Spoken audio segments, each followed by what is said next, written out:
पणविय शिरसाणेमिं गुणदयण विभूषणं महावीरं संवत्तरयण निलयं pad समुत्कीर्तनं मोक्षम्।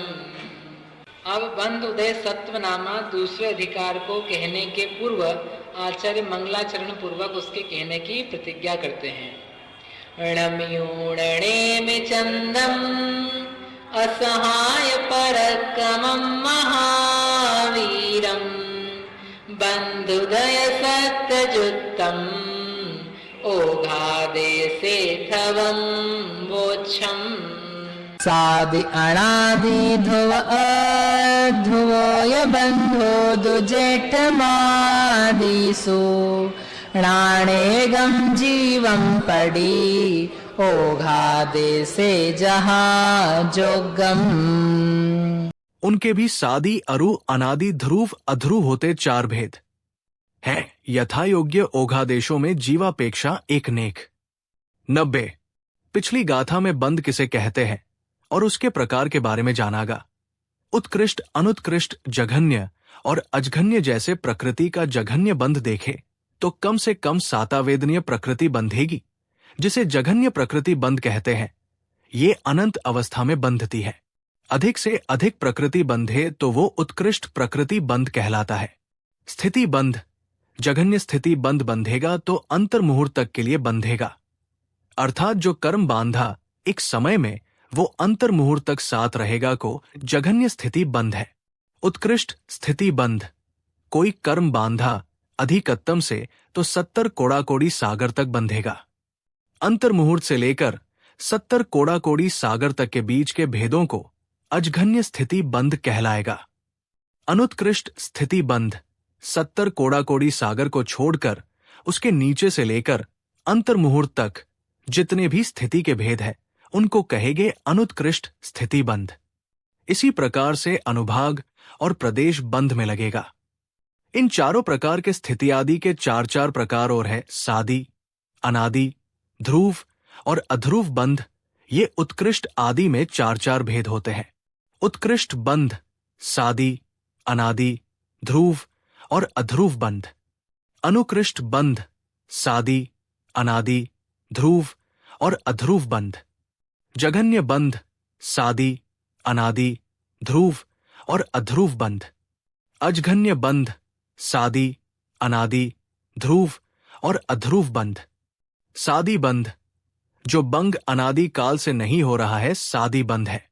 सादी यानी आदि सहित जो प्रारंभ हुआ है। अब कोई जीव ऐसा हुआ कि ज्ञानावरणीय कर्म का बंध चल रहा था, लेकिन उसने उपशम श्रेणी यानी 11वें गुण स्थान पर आरोहण करा। यहां 10वें गुण स्थान में ज्ञानावरणीय कर्म का बंध हो रहा था। जैसे ही 11वें गुण स्थान में गया, यहां ज्ञानावरणीय का बंध नहीं होता, क्योंकि ज्ञानावरणीय का बंध 10वें तक ही पाया जाता है। 11वें उपशांत मोह में किसी भी कर्म का बंध नहीं होता साता वेदनीय को छोड़कर। 11वें गुण स्थान का जब समय पूरा हो गया, अंतर मुहूर्त का तो 10वें गुण स्थान में आ गया और पुनः ज्ञानावरणीय कर्म का बंध होने लगा। इस बंध को सादी बंध कहेंगे। इस ज्ञानावरणीय कर्म के बंध इसको प्रारंभ हुआ है। जिस समय ये 11वें गुण स्थान से पुनः 10वें गुण स्थान में आया था, उस समय उसके ज्ञानावरणीय के बंध का प्रारंभ हुआ है। अबंध से बंध पर आया है, इसलिए इस बंध को सादी बंध कहते हैं। अनादि बंध, जो बंध अनादि काल से चले आ रहा है। जैसे ज्ञानावरणीय कर्म है प्रकृति रूप से, तो इसका कर्म का बंध संसारी जीवों को, एक जीव को अनादि काल से है, क्योंकि मिथ्यात्व में रहते हुए इस जीव को ज्ञानावरणीय कर्म का बंध ना हुआ हो। ऐसा कभी नहीं हुआ, अर्थात ज्ञानावरणीय कर्म निरंतर बंध रहा है, अनादि काल से बंध रहा है, तो ये कहलाता है ज्ञानावरणीय का अनादिकालीन बंध। जो बंध बिना किसी शुरुआत के अनादि काल से लगातार चलता आया है, वही अनादि बंध है। ध्रुव बंध, जो बंध ध्रुव रूप से रहता है, जिस बंध का कभी अभाव नहीं हुआ, वो ध्रुव बंध है। अभव्य जीव के जो कर्म का बंध है, वो ध्रुव बंध है, क्योंकि इसके कभी भी बंध का अभाव नहीं होता। ये कभी भी सादी अनादि नहीं होता है, ये तो अनादिकालीन ध्रुव रूप से इसका बंध होता है। इसलिए अभव्य जीव संबंधी जो बंध है उसका नाम है ध्रुव बंध। इसे अनादिकालीन ध्रुव बंध है तथा मिथ्या दृष्टि के बंध को ध्रुव बंध कहते हैं। ध्रुव बंध तो कभी नाश को प्राप्त नहीं होगा क्योंकि वो अभव्य जीव संबंधी है। अनादिकालीन ध्रुव बंध है वो तो बंद हो सकता है, नाश हो सकता है, लेकिन जो ध्रुव बंध है इसका नाश नहीं होगा, ये चलता रहता है। अध्रुव बंध, जिस बंध का अभाव हो जाता है वो अध्रुव बंध है। जैसे जो 11वें गुण स्थान में गए वहां से वापस आकर 10वें में आए थे, उनका बंध अध्रुव बंध हुआ क्योंकि यहां बंध का अभाव हुआ। इन उत्कृष्ट आदि भेदों के भी सादी, अनादि, ध्रुव और अध्रुव बंध ये भेद है। इन उत्कृष्ट आदि भेदों के भी सादी बंध जिसका छुटकर पुनः बंध हो, अनादि बंध अनादि काल से जिसके बंध का अभाव ना हुआ हो, ध्रुव बंध यानी जिसका निरंतर बंध हुआ करे, और अध्रुव बंध यानी जो अंतर सहित बंध हो, इनके 4 भेद है। इन जीवों को भी नाना जीवों की अपेक्षा और एक जीव की अपेक्षा गुण स्थान और मार्गणा स्थान में यथायोग्य पाए जाते हैं। अध्रुव बंध, जिस बंध का अभाव हो जाता है वो अध्रुव बंध है। जैसे जो 11वें गुण स्थान में गए वहां से वापस आकर 10वें में आए थे, उनका बंध अध्रुव बंध हुआ क्योंकि यहां बंध का अभाव हुआ। इन उत्कृष्ट आदि भेदों के भी सादी, अनादि, ध्रुव और अध्रुव बंध ये भेद है।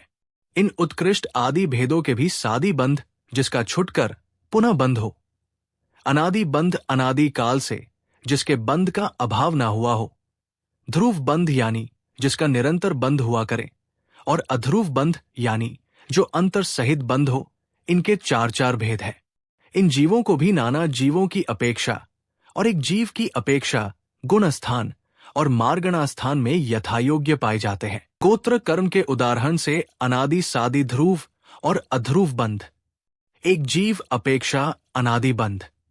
कोई भी जीव उच्च गोत्र को अनादि काल से नहीं बांध सकता क्योंकि कभी उच्च गोत्र को बांध रहा है, कभी नीच गोत्र को, इसलिए एक जीव अपेक्षा अनादिकालीन बंध नहीं है। नाना जीव अपेक्षा अनादि बंध। उच्च गोत्र को अनादि सादी ध्रुव और अध्रुव बंध नाना जीव अपेक्षा। कोई ना कोई जीव हर समय उच्च गोत्र को बांध रहा है, इसलिए नाना जीव अपेक्षा उच्च गोत्र का अनादि बंध है। एक जीव अपेक्षा सादी बंध उच्च गोत्र का। किसी जीव ने किसी समय नीच गोत्र कर्म का अभाव करके उच्च गोत्र के बंध का प्रारंभ करा है, यहां उसका सादिपना शुरू हुआ, यहां सादी बंध पाया जाता है। नाना जीव अपेक्षा सादी बंध।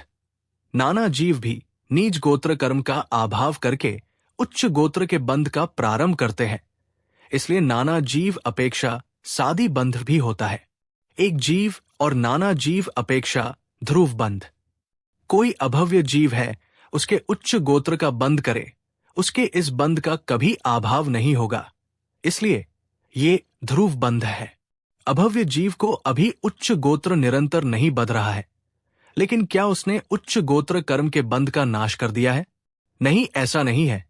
उच्च गोत्र के बंध का अभाव नहीं हुआ उसको।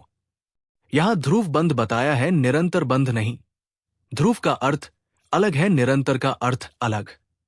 अभव्य जीव को उच्च गोत्र का निरंतर बंध नहीं है।